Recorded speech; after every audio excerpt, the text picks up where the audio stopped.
2025년 4월 18일 미국 백악관. 수많은 기자들이 모인 정례 브리핑 현장. 트럼프 대통령은 모두의 예상을 깬 강력한 발언을 날린다. 한국은 부자나라다. 더 이상 미국이 지켜줄 필요 없다. 주한미군. 필요 없다. 순간 기자들은 침묵했다. 하지만 곧바로 세계 전역에서 속보 알림이 쏟아지기 시작한다. 트럼프, 주한미군 철수 시사. 미국, 한국 방위 의무 재검토. 단순한 협상용 멘트가 아니었다. 곧 이어진 백악관 대변인의 후속 브리핑에서는 트럼프 대통령이 국방부에 주한미군 재배치 방안 보고를 지시했다는 사실까지 밝혀졌다. 실제 병력 감축 검토가 공식화된 순간이다. 문제는 한국이 지금 정권 공백 상태에 있다는 것. 대통령 탄핵과 파면 이후 현재 한국은 임시비상내각 체제로 운용되고 있다. 이런 시점에 터진 트럼프의 발언은 대한민국 전체를 안보공황 상태로 몰아넣었다. 임시국방부 장관은 곧바로 합참의장과 긴급대응회의를 열었고 외교부는 워싱턴에 항의성 질의문을 전달했다. 하지만 미국의 공식 반응은 한결같다. 미국 납세자들이 한국을 지켜주기 위해 계속 돈을 써야 할 이유는 없다. 트럼프 대통령은 그날 연설에서 분명하게 말했다. 한국이 미국을 필요로 하면 대가를 내야 한다. 그게 아니라면 미국은 그곳에 있을 이유가 없다. 그의 말은 일방적이었고 미국 내 여론도 그를 지지하고 있었다. 특히 공화당 중심의 미국 우선주의 강경파들은 오히려 주한미군 감축이 너무 늦었다고 말하고 있다. 그동안 미국은 한국에 대해 방위비 분담금 인상을 압박해왔지만 이번엔 단순한 숫자의 문제가 아니다. 돈이 아니면 병력을 뺄 수 있다는 메시지를 대놓고 던진 것이다. 실제로 미 상원군사위원회 소속 공화당 의원들은 최근 주한미군 3만 명 1만 명 이하 감축안을 골자로 한 내부 검토 문서를 주고받은 것으로 알려졌고 미 국방부는 한국 외에 괌하와이 필리핀 등지로 전력 재배치 시뮬레이션을 가동 중이다. 한국 국민들의 불안은 극에 달했다. SNS와 커뮤니티, 언론 댓글창에는 이런 반응이 이어진다. 미군 나가면 북이 바로 남침한다. 우리가 동맹국이었나 아니면 고객이었나? 핵무장 아니면 해법 없다. 보수층은 트럼프의 일방주의를 비난하고 있고 진보 성향 전문가들조차 지금은 동맹에 대한 근본적인 재검토가 필요한 시점이라고 입을 모은다. 이 모든 사태는 단 한마디로 촉발되었다. 주한미군 필요 없다. 그 말의 여지는 지금도 한반도를 흔들고 있다. 그리고 진짜 문제는 아직 시작조차 안 했다는 것. 트럼프 대통령의 주한미군은 필요 없다 발언은 사실상 선전포고에 가까웠다. 그가 말하는 핵심은 단순하다. 돈을 더 내라. 아니면 우리는 떠난다. 이번엔 구체적인 수치까지 언급했다. 한국은 연간 10조 원 이상을 부담해야 한다. 최소한. 이는 현행 방위비 분담금의 5배에 해당하는 금액. 과거 트럼프 일기 시절에도 유사한 협박은 있었지만 이번엔 훨씬 집요하고 공격적이다. 왜냐면 지금은 트럼프가 다시 권력을 잡은 상황이고 백악관 국방부 국무부의 이른바 메파 라인이 대거 포진해 있기 때문이다.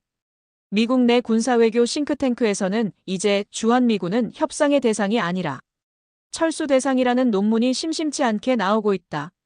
실제로 헤리티지 재단, 브루킹스 연구소 등 보수 성향 연구소는 한국은 미국을 지나치게 의존하고 있으며 이제는 자립해야 한다는 입장을 공식화했다. 미 의회 군사위원회에서는 공화당 일부 강경파 의원들이 주한미군 철수 시 비용 절감과 병력 재배치의 이점에 대해 공개 발언을 이어가고 있다. 그들은 이렇게 말한다. 한국은 GDP 세계 10위권 국가다. 미국이 계속 지켜줄 이유는 없다. 방위비를 내지 않으면 병력을 빼야 한다. 그게 공정하다. 이 발언은 미국 내 여론과도 절묘하게 맞물린다. 미국 국민들 역시 왜 한국을 지켜주느라 세금이 쓰이냐는 불만이 많다.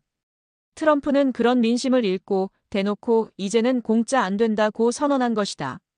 그렇다면 한국은 어떻게 대응할 수 있을까? 여기서 현실적인 문제가 터진다. 한국은 현재도 전시작전권이 미국에 있다. 주한미군이 철수하거나 위축되면 작전 통제 자체에 혼란이 발생한다.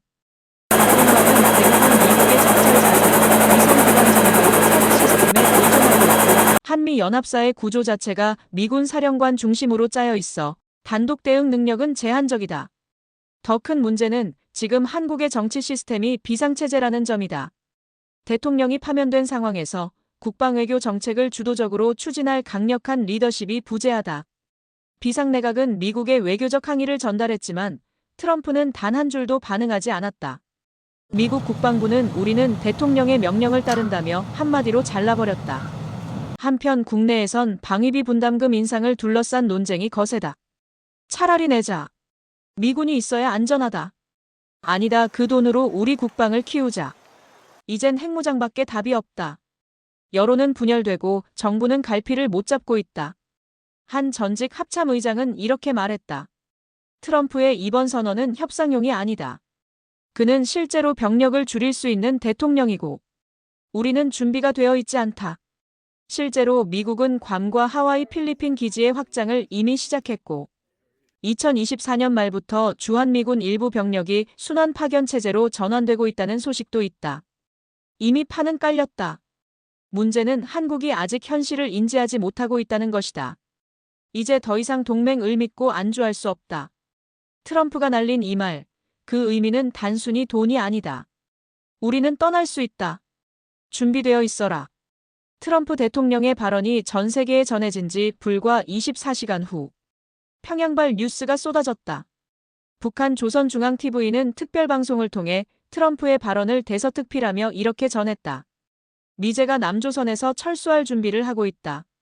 이는 조선반도에서 우리 군의 전략적 우위가 완성된 것을 의미한다. 이 발언과 동시에 북한은 동해상으로 단거리 탄도미사일 3발을 발사했다. 위성사진 분석에 따르면 이들 중 2발은 변칙 기동형으로 추정되며 평양 남동쪽 순환기지에서 발사된 것으로 보인다. 이는 단순한 무력 시위가 아니다. 북한은 이 미사일 발사를 통해 3가지 메시지를 명확히 던진 것이다. 미국이 떠난다면 남한은 무방비다. 우리는 언제든 공격할 수 있다. 남조선 정권 교체 시기, 외세도 무력하다. 북한의 이른바 정세 주도권 선언은 내부 정치 선전에도 활용되었다. 노동신문은 일면에 트럼프의 사진과 함께 미제는 더 이상 조선반도를 통제하지 못한다. 는 제목의 특집 기사를 내보냈다. 특히 기사에서는 미국조차 한국을 버린 마당에 남조선 괴뢰 정부는 이제 아무 힘도 없다며 지금의 정권 공백 상황을 조롱했다. 조선의 승리가 가까워지고 있다는 구호가 반복적으로 등장하며 주민들에게 전쟁 준비 명령이 하달된 정황도 파악되었다. 한국 군 당국은 곧바로 합동참모본부 중심으로 대비태세를 격상했다. 공군 KF-21, F-35A 전투기들이 즉각 출격 대기 상태에 돌입했고 해군은 동해 작전구역에 초계함과 이지스함을 증파했다. 하지만 문제는 미국의 반응이었다. 그토록 민감했던 북한 미사일 도발에 대해 미 국방부는 단 한 줄의 논평만 내놓았다. 우리는 상황을 주시하고 있으며 한국 정부와 긴밀히 협의 중이다. 이 표현은 외교적으로는 아무 의미도 없다. 사실상 개입하지 않겠다는 신호나 다름없었다. 과거 같았으면 주한미군 지휘부가 공동성명을 발표하고 미국 전략자산이 즉시 전개되었을 것이다. 하지만 이번엔 미국 항공모함도 B-52 폭격기도 움직이지 않았다. 한국의 안보 전문가들은 이를 의도된 침묵이라 해석한다. 미국이 북한을 자극하지 않기 위해서가 아니라 이제 한반도 문제는 한국 스스로 해결하라는 메시지를 보낸 것이라는 분석이다. 정보기관 출신 인사들은 지금 북한은 전면 도발보다는 심리전과 국지 도발로 내부 결속과 외부 불안 조성을 동시에 노리고 있다고 진단했다. 그리고 그 배경에는 트럼프의 발언이 있었다. 한 미사일 전문가의 표현을 빌리면 북한은 트럼프의 한마디를 기다리고 있었다. 지금이야말로 자신들의 군사적 존재감을 과시할 최적의 타이밍이니까.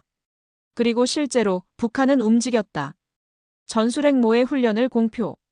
러시아와의 군사교류 확대 발표. 중국과의 국경 무역 완전 재개. 이 3가지는 단순한 행동이 아니다. 한미동맹 약화, 미국의 눈치 약화, 북한의 활동 자유 증가. 이 연쇄작용의 현실화다. 국내 시민들 사이에선 불안감이 급속히 확산되고 있다.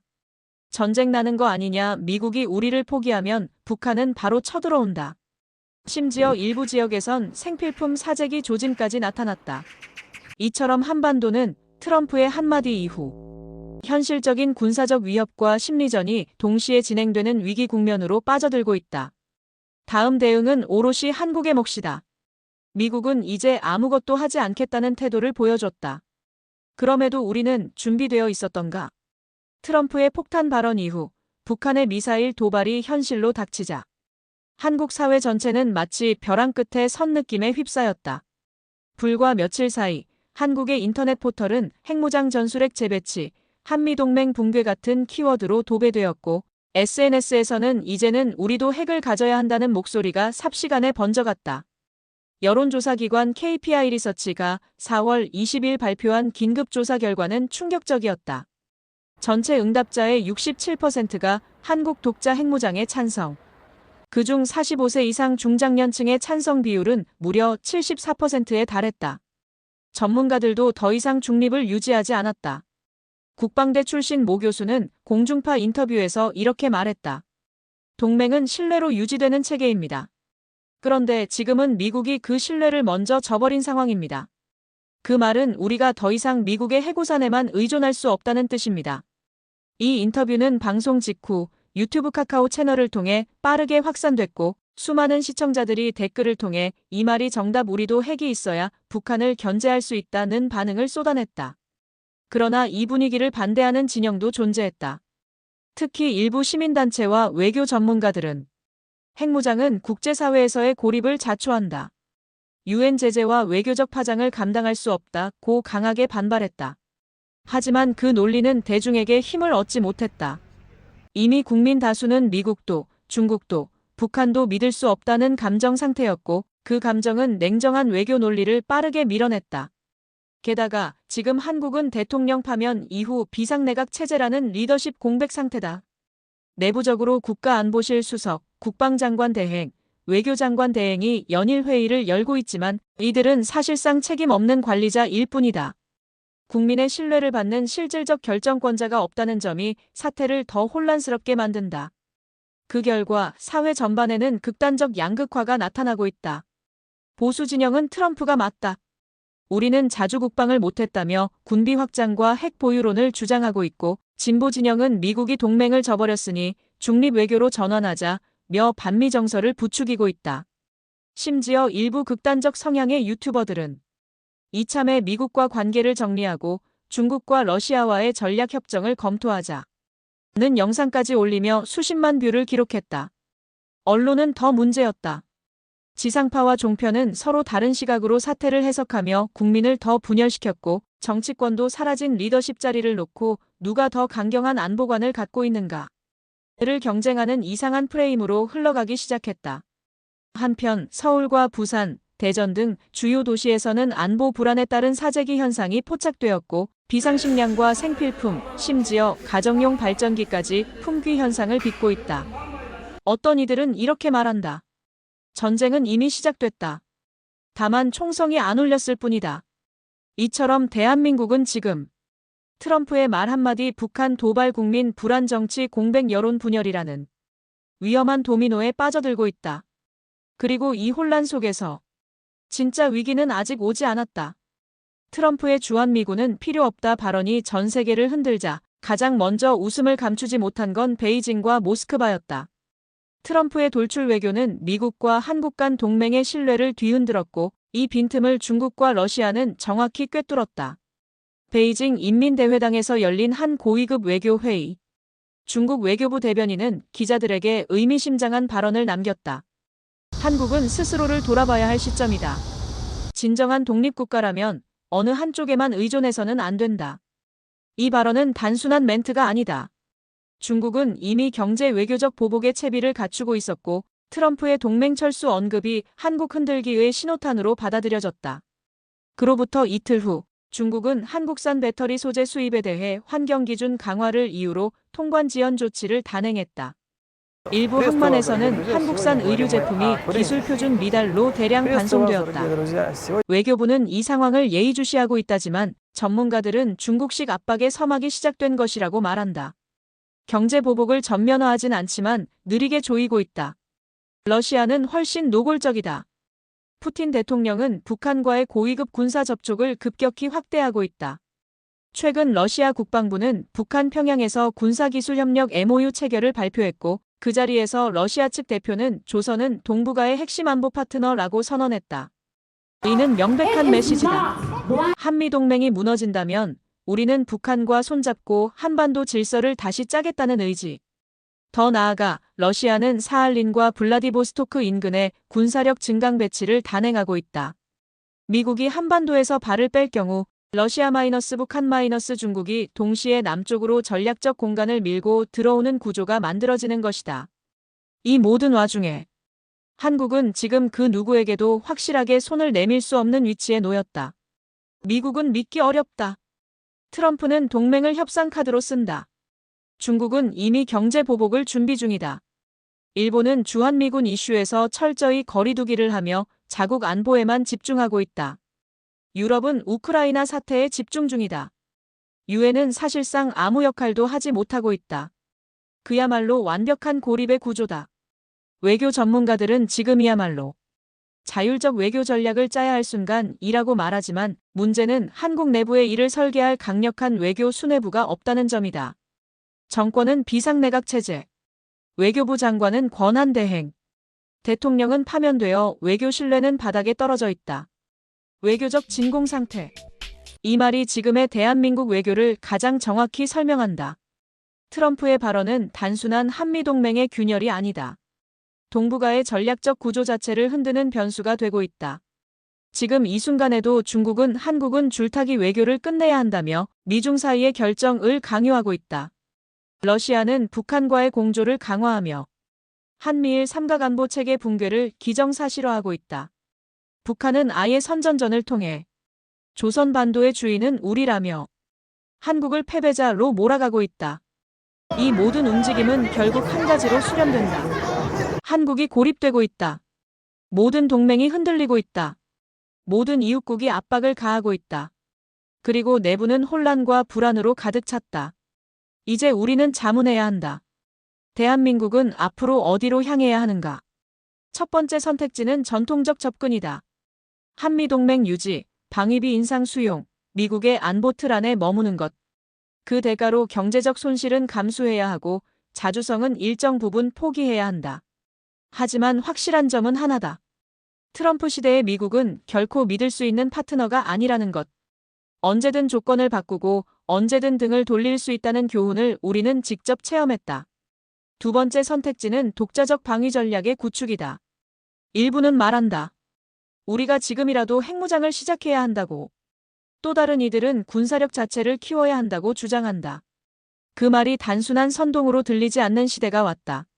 실제로 지금 국방부 내부에서는 전술핵 재배치 요청 여부, 독자적인 핵연료 재처리 기술 확보 방안, 군비 증강 예산 확보 시나리오까지 검토 중이라는 이야기도 들려온다. 세 번째는 외교 노선의 변화다. 미국이 흔들린다면 한국은 새로운 다자안보 체제를 구상할 수밖에 없다. 일본, 호주, 인도, 유럽, 심지어 아세안 국가들과의 개별 군사 협력을 통해 미국 없이도 돌아갈 수 있는 전략적 외교 구도를 짜야 한다는 것이다. 하지만 문제는 분명하다. 지금의 한국은 그 어떤 결정도 내릴 수 있는 정치적 리더십이 없다는 점이다. 임시 비상정부, 권한대행체제, 국론 분열. 이런 상황에서 핵무장을 논하거나 외교 노선 전환을 감행하는 것은 자칫 더 큰 혼란과 고립을 불러올 수 있다. 그럼에도 우리는 반드시 결단해야 한다. 왜냐하면 지금은 대한민국이 누군가를 믿고 따라가는 시대가 아니기 때문이다. 이제는 우리가 스스로 중심을 잡고 우리의 생존 전략을 설계해야 하는 시간이다. 안보, 외교, 군사, 경제 그 모든 분야에서 이제는 타인의 우산이 아닌 스스로의 방패를 만들어야 한다. 우리가 트럼프의 한마디에 흔들리는 나라가 아닌 어떤 외부 압력에도 견딜 수 있는 진짜 독립국가로 나아갈 수 있을지 지금이 그 시험대다. 오늘 당신이 본 이 영상은 단순한 외교 뉴스가 아니다. 바로 우리 모두가 마주한 현실, 그리고 우리가 직접 내려야 할 선택에 대한 이야기다. 이제 선택은 대한민국의 몫이다. 그리고 그 선택은 지금 이 순간에도 시작되고 있다.